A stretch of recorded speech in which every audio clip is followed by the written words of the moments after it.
নবী সাল্লাল্লাহু আলাইহি ওয়াসাল্লাম নবী হয়েছেন 40 বছর বয়সে। জন্মগ্রহণের আগে বাবাকে হারিয়েছেন, 6 বছর বয়সে মাকে হারিয়েছেন, 8 বছর বয়সে দাদাকেও হারিয়েছেন। বাবার নাম ছিল বাবা আব্দুল্লাহ, মায়ের নাম ছিল মা আমিনা, দাদার নাম ছিল দাদা আব্দুল মুত্তালিব। এরপরে তিনি মানুষ হয়েছেন চাচার পরিবারে, চাচার নাম ছিল আবু তালেব। 8 বছর বয়স থেকে নিয়ে বলা যায় 53 বছর পর্যন্ত চাচার গার্ডিয়ানশিপেই ছিলেন। সুবহানাল্লাহ। এই চাচা আবু তালেব নবী সাল্লাল্লাহু আলাইহি ওয়াসাল্লামের জন্য এবং দিন ইসলামের জন্য, কারণ তার ভাতিজার দিন তো তারই দিন, এমন কোনো ত্যাগ নাই যা স্বীকার করেন নাই। চাচা আবু তালেব নবী সাল্লাল্লাহু আলাইহি ওয়াসাল্লামকে যে সাপোর্টটা দিয়েছেন, এই সাপোর্টটা আমরা সবাই মিলেও এখনো দিতে পারি নাই। বিশ্বাস করেন? যে সাপোর্টটা নবী সাল্লাল্লাহু আলাইহি ওয়াসাল্লামকে চাচা আবু তালেব দিয়েছেন, এই সাপোর্ট আমরা সবাই মিলেও তাকে দিতে পারি নাই। চাচা আবু তালেব শেষ পর্যন্ত কালিমা পড়েন নাই। সাহাবীরা জিজ্ঞাসা করেছিলেন যে ইয়া রাসূলুল্লাহ সাল্লাল্লাহু আলাইহি ওয়াসাল্লাম, আপনাকে এত সাপোর্ট দেওয়ার পরে চাচা আবু তালেবের কি কোনোই উপকার হবে না, লাভ হবে না? নবীজি বলেছেন সাল্লাল্লাহু আলাইহি ওয়াসাল্লাম, আমি না থাকলে আমার চাচাকে জাহান্নামের একদম অতল তলে রাখা হতো। আমার কারণে আল্লাহ রাব্বুল আলামিন তাকে জাহান্নামের উঁচু জায়গায় রাখবেন, জাহান্নামের উঁচু জায়গায় রাখবেন, যেখানে আগুন তার পায়ের গোড়ালি স্পর্শ করবে, এতেই তার মগজ টকবক করে ফুটতে থাকবে। আপনারা কি আমার বাংলা ভাষা বুঝতে পারছেন? এমন কোনো সাপোর্ট নাই চাচা দেন নাই। মক্কার প্রায় 13 বছর যখন দাওয়াতি কাজ করছেন নবী সাল্লাল্লাহু আলাইহি ওয়াসাল্লাম, মানুষ গালি দিচ্ছে, কেউ থুতু নিক্ষেপ করছে, কেউ নামাজরত অবস্থায় মাথার উপরে উটের নাড়ি ভুঁড়ি চাপিয়ে দিচ্ছে, কেউ বলছে এই ব্যক্তি জাদুকর, এই ব্যক্তি গণক, এই ব্যক্তি মিথ্যাবাদী, নাউজুবিল্লাহ, এই ব্যক্তি ফারিকুল জামাত বিভক্তকারী, এই ব্যক্তি মাজনুন, পাগল। তাকে আগলে রেখেছেন তার চাচা। মানুষ অর্থনৈতিক বয়কট করছে, চাচা আগলে রেখেছেন। 3 বছর সমাজ থেকে বহিষ্কার করা হয়েছে, গাছের ছালপাতা খেয়ে থেকেছেন বনু হাশিম, চাচা আগলে রেখেছেন। চাচা ছোটবেলা থেকে তাকে এত মহব্বত করেছেন, তার ছেলেদেরকে নিয়ে যখন খেতে বসতেন, আমাদের নবী সাল্লাল্লাহু আলাইহি ওয়াসাল্লাম একটু লাজুক ছিলেন, তিনি সরবরাহ করতেন না, চুপচাপ খেতেন। চাচা আলাদা করে একটা খাবার রেডি করে তাকে আলাদা করে ডেকে খাওয়াতো, কারণ সবার সামনে হয়তো সে বলতে পারছে না, লজ্জা পাচ্ছে, শাই ফিল করছে, বাবা নাই মানুষের সংসারে, হয় না? এটা আপনারা হয়তো সবাই বুঝবেন না, আমরা বুঝি। যারা বাবা বা মা ছাড়া বড় হয়েছে অন্যের সংসারে, তারা এগুলো বুঝতে পারে। নবী সাল্লাল্লাহু আলাইহি ওয়াসাল্লাম এতিমদের প্রতি এত রহমদিল কেন ছিলেন? কারণ তিনি তো এতিম অবস্থায় বড় হয়েছে, তিনি তার কষ্টটা বুঝতেন। আমরা যদি এখানে যদি কেউ এতিম থাকেন, তিনি বুঝবেন এতিমের সাইকোলজি কেমন, তার চাহিদা কেমন, কষ্ট কেমন। এটা বারবার বলে আসছি কয়েকদিন থেকেই। আমাদের তো কারো সন্তান মারা যায়নি, আমাদের কারো সন্তানকে তো বোম মেরে বুলেট দিয়ে গুলি করে হত্যা করা হয়নি, আমরা তো সেই লাশ দাফন করি নাই।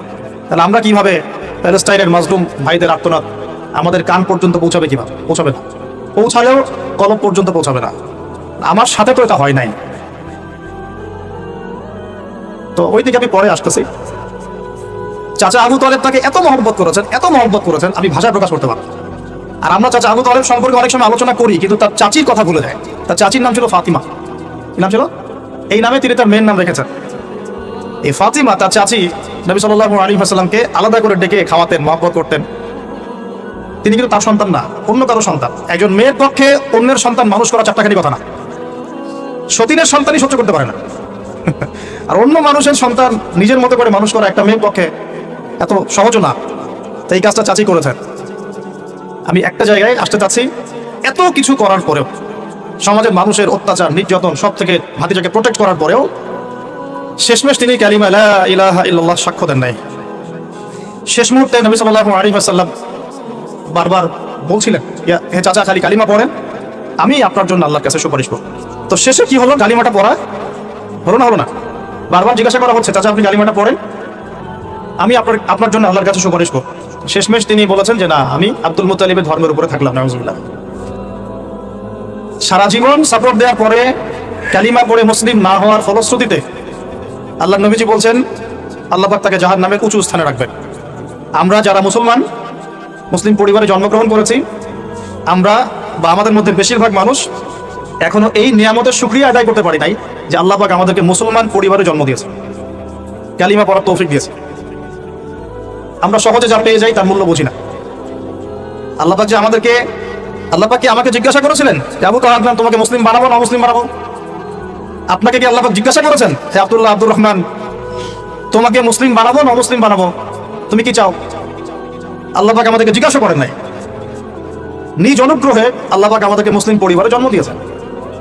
তো সেই মুসলিম পরিবারের মানুষ এখন কালিমা লা ইলাহা ইল্লাল্লাহের সঠিক মর্মও জানে না, তাওহীদও জানে না, শিরকও চিনে না, ইমানের রকমগুলোও বোঝে না, ইমানের মূলনীতিও বোঝে না, ইমান ভঙ্গের কারণও বোঝে না, কোনো কোনো ক্ষেত্রে ওযু গোসলের মাসলা মাসাইলও জানে না, নামাজ পড়ার ফরজ ওয়াজিব সুন্নাত মুস্তাহাব বোঝে না, নামাজ পড়েও না। মাশাআল্লাহ, জুমার দিনে নামাজ পড়তে আসে অনেকেই, ঈদের দিনে প্রথম দেখা যায়, আর জানাজার নামাজে প্রথম দেখা যায়। আর দেখা যায় যারা এরকম নামাজ কালাম পড়ে না তাদের জানাজা আবার 3-4 বার হয়। নামাজগুলো মানে বাকি শোধ করে পড়ে, রোজা রাখে না, যাকাত তো মাশাআল্লাহ প্রায় উঠে গেছে বললেই চলে সমাজ থেকে। আমি একটা কথা বলতে চাচ্ছিলাম যে আল্লাহ পাক যে আমাদেরকে জিজ্ঞাসা না করেই মুসলিম পরিবারে জন্ম দিয়েছেন, এই নেয়ামতের শুকরিয়া আমরা আদায় করতে পারবো না যদি সারা জীবন সিজদায় পড়ে থাকি। এখন থেকে নিয়ে আমরা শুধু তাওহীদের অনুসারী হয়েছি, এই কৃতজ্ঞতাই আমরা আদায় করতে পারবো। আমরা দিনের জন্য কিছুই করি নাই, আমাদের দ্বারা ইসলামের বড় বড় খেদমত হচ্ছে এমন না। আবু তালেব একা যা করেছেন আমার মতো 100 জন আবু তাহের তা করতে পারে নাই, পারবে না, এটাই সত্য কথা। আবু তালেব কোন অবস্থায় করেছেন? যখন চতুর্দিক থেকে আল্লাহর নবীকে সবাই ছিছি করছে, গালিগালাজ করছে, হত্যার পর্যন্ত চেষ্টা করছে, পুরো সমাজ একদিকে, আবু তালেব একাই একদিকে। তার কাছে প্রস্তাব দেওয়া হয়েছে তোমার ভাতিজাকে আমাদের হাতে তুলে দাও, নাহলে আমরা ব্যবস্থা নিব। সে হচ্ছে আমি আমার ভাতিজাকে তোমাদের হাতে তুলে দিব না যতদিন না আমার দেহ মাটির তলে না যাচ্ছে। হ্যাঁ, তিনি নবীজিকে গিয়ে বলছেন আমার বৃদ্ধ কাঁধের উপর এত বোঝা দিও না ভাতিজা, আমার বয়স হয়ে গেছে, ওরা তোমাকে বলছে তুমি দাওয়াতটা ছেড়ে দাও। তো নবীজি বলছেন আমার ডান হাতে যদি চা এনে দেওয়া হয়, বাম হাতে সূর্য এনে দেওয়া হয়, চাচা আমি এই দাওয়াত ছাড়তে পারবো না। হয় আমি এই পথে দাওয়াত দিতে দিতে আমার এই দিন বিজয়ী হবে, না হলে আমি হালাক হয়ে যাব। তখন কি হলো? তখন তিনি বললেন যে ওরা তোমার দিকে আসতে পারবে না দলে দলে যতক্ষণ না আমি আবু তালেব দাফন হচ্ছে মাটির তলে। কথা বুঝতে পারছেন? এখন মূল কথাটা হচ্ছে আমরা যারা মুসলিম পরিবারে জন্মগ্রহণ করেছি এরপরেও আমরা তাওহীদের জ্ঞান অর্জন করছি না, শিরক থেকে দূরে থাকছি না, নামাজ পড়ছি না 5 ওয়াক্ত ফরজ নামাজ, যাকাত দিচ্ছি না, সওম রাখছি না, প্রোটেস্ট্যান্ট মুসলিম হয়েছি, Protestant version of Islam follow করছি, ইসলামের দাওয়াতের কাজ করছি না, দিনের বিজয়ের কোনো ফিকির করছি না। সত্যি কথা বলতে আমাদের দুনিয়াতে থাকাচ্ছে না থাকাই ভালো। আমরা এখন গরু ছাগল। বিশ্বাস করেন আমার কথা, আল্লাহ পাক এই শব্দই বলেছেন সূরা আরাফ, সূরা আরাফের সম্ভবত 189 নম্বরে 189। ওয়ালাকাদ বা'দা আউযু বিল্লাহি মিনাশ শাইতানির রাজীম ওয়ালাকাদ যারানা লিজাহান্নামা কাসীরাম মিনাল জিন্নি ওয়াল ইনস। আল্লাহ পাক বলেন আমি প্রচুর জিন আর মানুষকে দিয়ে জাহান্নাম পূর্ণ করব। বলি নাউযুবিল্লাহ। লাহুম কুলুবুন, কেন পূর্ণ করব? তাদের কি অপরাধ ছিল? কি অপরাধে করব? লাহুম কুলুবুন, তাদেরকে কলব দিয়েছিলাম, লা ইয়াফকাহুনা বিহা, বোঝার চেষ্টা করে না। ওয়ালাহুম আযানুন, কান দিয়েছিলাম, লা ইয়াসমাউনা বিহা, শুনে নাই। ওয়ালাহুম আ'য়ুনুন, চোখ দিয়েছিলাম, লা ইউবসিরুনা বিহা, চোখ দিয়ে দেখে নাই, কলব দিয়ে উপলব্ধি করে নাই, কান দিয়ে বলেন শোনে নাই, চোখ দিয়ে দেখে নাই। উলাইকা কাল আনআম, এরা ছিল আনআমের মতো। আনআম কি? আনআম মানে গবাদি পশু, ক্যাটলস, গবাদি পশু। শুধু তাই না, বালহুম আদল, বরং এর চেয়েও নিকৃষ্ট ছিল। গবাদি পশুকে যে দায়িত্ব দেওয়া হয়েছে ও সেটা পালন করে। প্রত্যেক প্রাণীকে যে দায়িত্ব দেওয়া হয়েছে সেই দায়িত্ব তারা পালন করে, করে কিনা? না হলে আমরা এত বড় বড় বড় প্রাণীর সাথে কিভাবে পেরে উঠতাম? একটা গরু নির্দ্বিধায় জীবনকে সঁপে দিচ্ছে, বিদ্রোহ করছে না, করছে? তো আল্লাহ পাক এই কথা বলছেন উলাইকা কাল আনআম, তারা হচ্ছে গবাদি পশুর মতো। বালহুম আদল, বরং তার চেয়েও নিকৃষ্ট। কারা? উপলব্ধি করে না, দেখে না, শোনে না। এখন আমাকে উত্তর দেন দেখি, আমাদের মধ্যে এখানে কোন ব্যক্তি আছেন যে চোখে দেখেন না, কানে শোনেন না, উপলব্ধি করেন না? আমরা সবাই চোখে দেখি। এই চোখে দেখি কিনা? দেখতে পাচ্ছেন তো আপনি? কানে শুনতে পাচ্ছেন কিনা? তাহলে আল্লাহ পাক কোন চোখের কথা বলছেন আর কোন কানের কথা বলছেন যেগুলো অন্ধ? বলেন। নিঃসন্দেহে অন্য একটা চোখ আছে, আরেকটা কান আছে, আরেকটা চোখ আছে, কান আছে, এটা কোথায়? কলবে। তাহলে আবু জেহেল আল্লাহ নবীকে চিনতে পারছে না, আবু বকর রাদিয়াল্লাহু আনহু চিনতে পারছেন, তাহলে দুজনের তো বাইরের চোখ একই। কোন চোখ তাহলে অন্ধ আবু জেহেলের, যে কারণে আবু জেহেল আল্লাহ নবীকে চিনতে পারল? বলেন। এখন বলেন, মুসলমান পরিবারে জন্ম নেওয়ার পরে আমরা যারা নামাজ পড়ি না, যাকাত দেই না, রোজা রাখি না, সামর্থ্য হয়েছে হজ করি না, জুমার দিনে আসি, ঈদের দিনে আসি, হ্যাঁ, সৎ কাজে আদেশ করি না, অসৎ কাজে নিষেধ করি না, কোরআন তেলাওয়াত করা শিখি না, রাসূলের সুন্নাহ মাফিক জীবন করি না, আর অর্থনৈতিক রাজনীতিতে গেলাম না, ওটা গেলামই না, বাস, ওটা তো অনেক বড় স্কেল। তাহলে আমাদের কি চোখ আসলেই আছে, কান আসলেই আছে, কলব কি আসলেই জিন্দা? না সত্যিকার অর্থে আমরা গবাদি পশু হয়ে গেছি? আত্মপর্যালোচনা করতে হয় তো। আত্মপর্যালোচনা, মোরাকাবা মানে হচ্ছে আত্মপর্যালোচনা। নিজেদেরকে নিয়ে ভাবতে হবে তো। এখন আপনি আমাকে উত্তর দেন, যেই মুসলমান নামাজ পড়ে না, রোজা রাখে না, দাওয়াতের কোনো মেহনত নাই, দিন প্রতিষ্ঠার সংগ্রাম নাই, কোরআনও তেলাওয়াত করতে জানে না, আল্লাহর পথে সদকা করে না, তাওহীদের জ্ঞান নাই, শিরকের জ্ঞান নাই, সুন্নতের জ্ঞান নাই, বেদাতের জ্ঞান নাই, ঈমান ভঙ্গের কারণ জানে না, ওযু করার মাসালাও জানে না, তো এই মুসলমান সারা বিশ্বে মার খাবে না তো কারা খাবে? আমাকে বলেন, উত্তর দেন। আমার জানা নাই, আমি এগুলো বুঝি না, বুঝতে আসছি। আমি অনেক কিছুই বুঝি না, যে আমার বুঝের সাথে অনেক কিছুই মিলে না। আমার বুঝ এইটা যে মার খাবো না তো খাবে কারা, এটা আমার বুঝ। এখনো যে আমরা বসে আছি এখানে খাই নাই, সেটাই তো আল্লাহ পাকের রহমত। অনেক আগেই তো আল্লাহর গজব আসা উচিত ছিল। নামাজ তো আগেই ছেড়ে দিছো তুমি, যাকাত দাও না, রোজা রাখো না, রাসূলের সুন্নাতের কোনো খবরই নাই, প্রতিদিন ক্লিন শেভ করতেছো তুমি, আল্লাহ রাসূলের সুন্নাতকে জবাই করতেছো, প্রতিদিন করতেছো।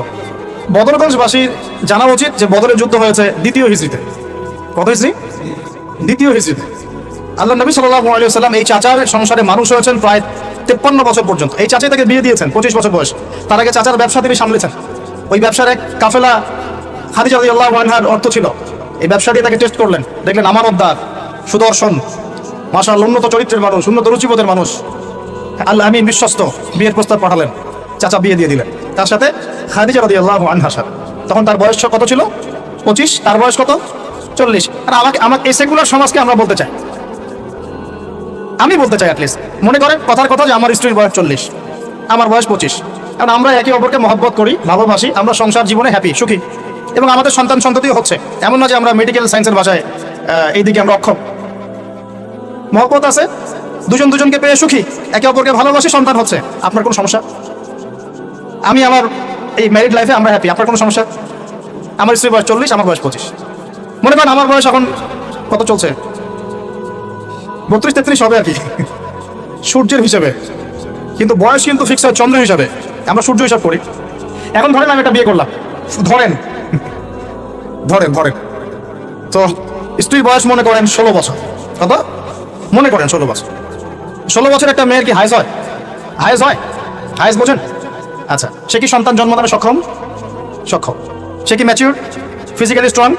এখন ওর বয়স 16, আমার বয়স 32, ডাবল। 16 তো কোনো 32 না? তাই তো, অঙ্ক ভুলে গেছে ভাই। আচ্ছা, এখন ও আমার সাথে হ্যাপি, আমি তার সাথে হ্যাপি, সন্তান জন্ম হচ্ছে, দুজন সুখে আছি, মহব্বতের সাথে আছি, সুস্থ আছি, কোনো সমস্যা আপনার? তো এই হলো অবস্থা, সার্কাস। এখন এই 16 বছরের মেয়ে, আপনার মেয়ে আপনি বিয়ে দিতে পারবেন না। বলবেন যে আপনি রাষ্ট্র আইনের বিরুদ্ধে কথা বলছেন। না, আমি বিরুদ্ধে কথা বলছি। আমি বোঝাচ্ছি যে এটা কতটা অসার একটা আইন। 16 বছরের একটা মেয়ে যদি জেনা করে, আপনি উৎসাহিত করছেন। 16-17 বছরের মেয়েরা জেনা করে না? স্কুলে, কলেজে, বিশ্ববিদ্যালয়ে, এইখানে ওইখানে, এর বিরুদ্ধে আপনার ব্যবস্থা কি, অ্যাকশন কি? কিন্তু 17 বছর একটা মেয়ে যদি বিয়ে করে, আপনি তো কাজীকে ধরে জেলে দিয়ে দিবেন একেবারে। এখন বলেন এটাকে আমি মানতে বাধ্য? এখন জোর করে চাপাই দিলেন, ল করে দিলেন, মানতে বাধ্য হয়ে গেলাম। তা আসলে কি কোরআন সুন্নাহ সমর্থিত হলো? এখন জবাব দিবেন আল্লাহর কাছে আপনি? জনগণ কিছুই বলতে পারবে না। আমরা শুধু জ্ঞানতাত্ত্বিক একটা ডিবেট করলাম এবং আপনাকে দেখালাম যেটাকে অসার। তারপরেও যেটা হয়েছে হোক, অ্যাটলিস্ট বিয়েটা সহজ করলে ভালো হতো। বিয়েটা কঠিন হয়ে গেছে, এই জন্য এটা জেনার রাস্তা বেছে নেয়। তো আমরা জেনাকে উস্কিয়ে দিচ্ছি। আরে ভাই, 16-17 বছর তো দূরের কথা, এখন 13-14 বছরের মেয়েরাই দেখবেন ঠিক নাই। আপনি মনে করেন এখনকার স্কুল কলেজের মেয়েগুলো খুব দুধে ধোয়া তুলসী পাতা? যখন 15 বছর আগে যে যুগটা ছিল, 20 বছর আগে, আর এখন তো আর অনেক আপডেটেড। এখন ওরা ওইসবে বিশ্বাসী না। গল্প করে যে কার কয়টা, তার বয়স তখন 40, আমাদের নবীজির বয়স 25। ম্যারিড জীবনে হ্যাপি, 6টা সন্তান হয়েছে। কয়টা? আর নবী সাল্লাল্লাহু আলাইহি ওয়াসাল্লাম খাদিজা রাদিয়াল্লাহু আনহার কাছ থেকে যে মমতা, যে ভালোবাসা, যে সাপোর্ট পেয়েছেন, এটা বিরল। এই যুগে এমন মেয়ে পাওয়া হয়তো বা সম্ভব, কারণ এই যুগে তো আমরাও সাহাবীদের মতো না। আমরা যদি সাহাবীদের মতো না হতে পারি, আমরা মহিলা সাহাবীদের মতো স্ত্রী আশা করি কিভাবে? নবী সাল্লাল্লাহু আলাইহি ওয়াসাল্লামের কাছে সমাজের জাহিলিয়াত ভালো লাগে না। একটু বোঝার চেষ্টা করি, কি জাহিলিয়াত ভালো লাগে না? তিনি দেখেন যে মক্কার মানুষ মূর্তি পূজা করে, তিনি দেখেন মক্কার মানুষ সুদ খায়, মক্কার মানুষ জেনা করছে, মাদক খাচ্ছে, হানাহানি, মারামারি, কাটাকাটিতে আছে, তার এগুলো ভালো লাগে না। তিনি এখান থেকে সরে যান, দূরে দূরে থাকেন, দূরে দূরে থাকেন। হেরা পাহাড় আছে, হেরা গুহা, ওই পর্বতের গুহায় তিনি একা একা নির্জনতা অবলম্বন করেন। কারণ যখন আপনি একটা ভালো রাস্তায় থাকবেন, সমাজের অন্যান্য খারাপ বিষয়গুলো আপনার পছন্দ হবে, নিচে থেকে ভালো লাগবে না। এই যে আমি যতটুকু ইমানদার, পাশে কনসার্টের গান কানে আসলে আপনার খারাপ লাগে না? লাগে তো, আপনি বুঝতে পারেন না? চোখের মধ্যে খারাপ কিছু পড়ে গেলে আপনার খারাপ লাগে, মনে হয় যেখান থেকে চলে যেতে পারলেই বাঁচি। আপনি বাসে যাচ্ছেন, দেখলেন যে ড্রাইভার গান ছেড়ে দিল। আমরাই নাকি ভাষার জন্য রক্ত দিয়েছি, কিন্তু আমাদের সব কেন জানি হিন্দি সংস্কৃতি। হ্যাঁ, তো কত বড় ভণ্ডামি আমাদের মধ্যে আছে দেখেন।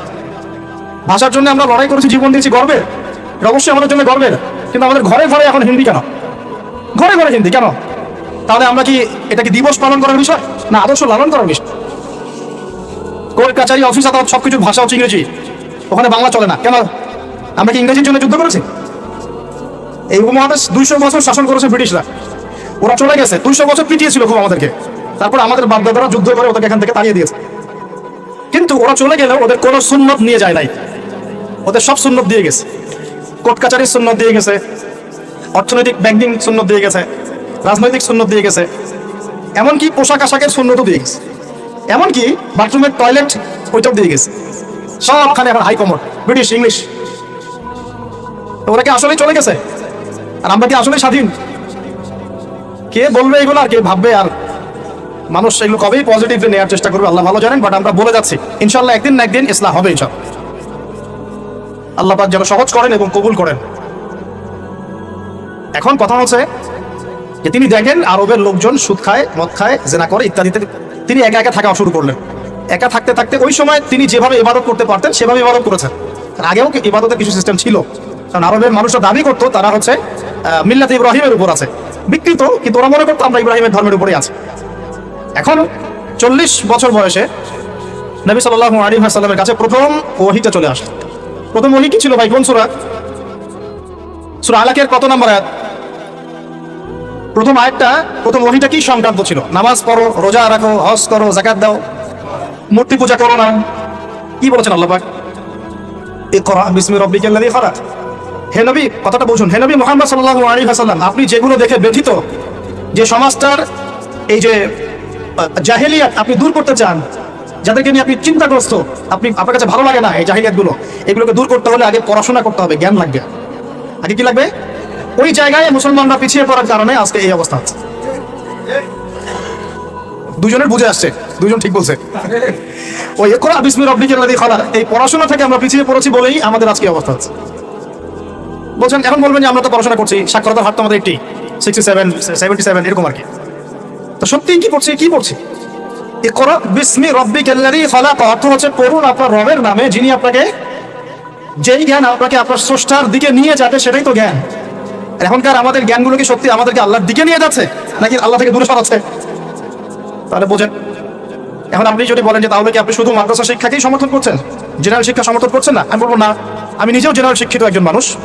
আমরা অনার্স মাস্টার্স করেছি এবং আমরা কখনো সেকেন্ড হইনি আলহামদুলিল্লাহ, কয়েকবার ছাড়া। তো আমরাও জানি ব্যাপারগুলো কি। আমরা জেনারেল শিক্ষার উপকারী শিক্ষাগুলোকে সব সমর্থন করি, কিন্তু কোরআন এবং সুন্নাহ ইসলামের মূল শিক্ষাটাকে বাদ দিয়ে এই জেনারেল শিক্ষা আমার কোনো উপকার করবে না। আবার একই সাথে কোরআন এবং হাদিস এই দুটাতে দক্ষ হয়েও যদি আমরা বর্তমান বিশ্বের উপকারী জ্ঞানগুলো অর্জন করতে ব্যর্থ হই, তখন কোরআন সুন্নাহকে হাতে নিয়েও এই বিশ্বকে চ্যালেঞ্জ করতে পারবো। তাহলে দরকার কি? সমন্বয়। এই সমন্বয় হওয়া উচিত ছিল আজকে থেকে 50 বছর আগেই। এখন আমাদেরকে এগুলো নিয়ে কথা বলতে হচ্ছে, এটাই দুঃখজনক। যেখানে শিক্ষা প্রতিষ্ঠান আছে, রাষ্ট্রীয় নিয়ন্ত্রণাধীন প্রতিষ্ঠানে হয়তো আপনি ইন্টারফেয়ার করতে পারবেন না, কিন্তু ব্যক্তিগত উদ্যোগে যত শিক্ষা প্রতিষ্ঠান আছে এগুলোতে ইসলামিক শিক্ষা এবং জেনারেল শিক্ষা দুটাকে সমন্বয় করার চেষ্টা করে। আল্লাহ পাক তৌফিক দান করুন। দেখবেন আগামী 10 বছরের মধ্যে একটা আলোকিত প্রজন্ম গড়ে উঠবে ইনশাআল্লাহ। আমার ছেলে বাংলা, ইংরেজি, অঙ্ক সব শিখবে, এদিকে হাফেজে কোরআন হবে, আরবি ভাষা শিখবে, আরবি ব্যাকরণ শিখবে, হাদিসের ইবারত করার যোগ্যতা অর্জন করবে, মুতাআলা করবে। মাশাআল্লাহ, একদিন দেখা যাবে সে কোরআন সুন্নাহর জ্ঞানেও দক্ষ হয়েছে, এদিকে সে ডক্টর হয়েছে, মাশাআল্লাহ, সে ইঞ্জিনিয়ার হয়েছে, পাইলট হয়েছে, সেনাবাহিনীর মেজর কর্নেল হয়েছে। সম্ভব না? অনেক ডক্টর দেখবেন যে 50 বছর বয়স হওয়ার পরে ইসলামের দিকে এসে চর্চা করা শুরু করে, তারপরে দিনের দিকে হেদায়েত হয়ে দিনের উপকারে কাজ করছে। অনেক ইঞ্জিনিয়ার সাহেব কাজ করছেন, অনেক আর্মি অফিসার, র্যাবের, পুলিশের, বিজিবি, তারা দেখবেন যখন রিটায়ার করে বা যখন সিনিয়র হয় তখন গিয়ে চর্চা করা শুরু করে, এবং তখন তারা আবার দিনের জন্য অনেক কিছু করতেও চায়, করে, অনেকে করে না। তারা কি অমুসলিম নাকি? তারা তো আমাদেরই ভাই, আমাদের ভাই না? শোনেন, যদি বাংলাদেশ রাষ্ট্রীয়ভাবে কখনো জিহাদে যায় কুফফারদের বিরুদ্ধে, তাহলে আমরা যাবো না তারা যাবে? যাবে তো তারাই। জি, আপনি যাবেন না, যাবে তো তারাই। আপনার আমার কি প্রশিক্ষণ আছে? যদি বাংলাদেশে কোনো মনে করেন যে 100% ইসলামী জ্ঞানে পরিপূর্ণ কোনো নেতা আসছে, আমির, রাষ্ট্রীয় আমির, এখন সে চিন্তা করলো যে আমি এই ইহুদিদের বিরুদ্ধে সৈন্য পাঠাবো। ভাবতে পারে কি পারে না? 73 সালে 6টা মুসলিমদের সৈন্য পাঠিয়েছিল। মিশর ছিল, জানেন না আপনারা এগুলা ইতিহাস, 6 দিনের যুদ্ধ। তো যাই হোক, ধরেন বাংলাদেশ এমন একজন নেতার আন্ডারে আছে, যেই নেতা বলল ঠিক আছে আমিও পাঠাবো, আমার এখান থেকেও 2000 সৈন্য যাবে। তখন কিন্তু ওই 2000-এর মধ্যে আপনি থাকবেন না, থাকবে ওই আমি অফিসারই, ওই বিজিবি, ওই র্যাব, ওই পুলিশ, ওই ভাইরাই। তারা আমাদের ভাই না? তাদেরকে মেসেজটা পৌঁছাতে হবে যে আপনারা পরিপূর্ণ ইসলামের সামনে আত্মসমর্পণ করেন। ইনশাআল্লাহ আল্লাহ পাক দুনিয়াতেও সুখী করবেন, পরকালেও সুখী করবেন। আমরা দোয়া করবো, দোয়া। আপনারা কখনো একটা রাষ্ট্রের মধ্যে জাতিগত বিভাজনে যাবেন না। জাতিগত বিভাজনটা খুব খারাপ। এতে করে রাষ্ট্রের অভ্যন্তরীণ যে স্থিতিশীলতা নষ্ট হয়ে যায়। আমরা আলহামদুলিল্লাহ ইসলামকে তো ভালোবাসি, মহব্বত করি, পারি না পারি আমাদের মন তো ব্যথিত হয়, হয় না? এটা আল্লাহ পাক দেখছেন ইনশাআল্লাহ। আল্লাহ পাক ওই অনুযায়ী আমাদেরকে প্রতিদান দিবেন ইনশাআল্লাহ। তবে চেষ্টা আরো বাড়াতে হবে। এই চেষ্টা বাড়ানোর কথা বলতে এখানে আসছি। আল্লাহ নবীর মন খারাপ, তখন ওহী এসেছে। ওহী প্রাপ্ত হওয়ার পরে নবী সাল্লাল্লাহু আলাইহি ওয়াসাল্লাম একটু ভীত, একটু সন্তুষ্ট। তখন খাশিতু আলা নাফসি। বাংলাদেশে যত সিরাতের বই আছে না, তার 80% সিরাতের বই আপনি পাবেন যে ওই সময় নবী সাল্লাল্লাহু আলাইহি ওয়াসাল্লাম এতটা ভীত সন্তুষ্ট হয়ে গিয়েছিলেন, কয়েকবার তিনি চিন্তা করেছেন যে আমি পাহাড়ের উপর উঠে নিজেকে শেষ করে ফেলবো। এটা নিয়ে বিশাল ইস্যু সৃষ্টি করে ফেলছে বাংলাদেশে। হ্যাঁ, আর রাহিকুল মাকতুম বলেন, আর যে কোনো বড় বড় সিরাতের গ্রন্থ বলেন, এটা যদি লেখা না থাকছে আমি বক্তব্য দাও ছেড়ে দিব। বাসায় গিয়ে দেখেন, চেক করে রাইটাররা লিখেছেন, এটা আমাদের কথা না। কয়েকবার তিনি পাহাড়ের উপর উঠে চিন্তা করেছেন যে আমি যা দেখলাম, ফেরেশতা এসেছে আমাকে জড়িয়ে ধরেছে, আমাকে বলছে পড়ুন, আসলে ব্যাপারটা কি, আমি কি মানে সঠিক আছি না ভুল হচ্ছে।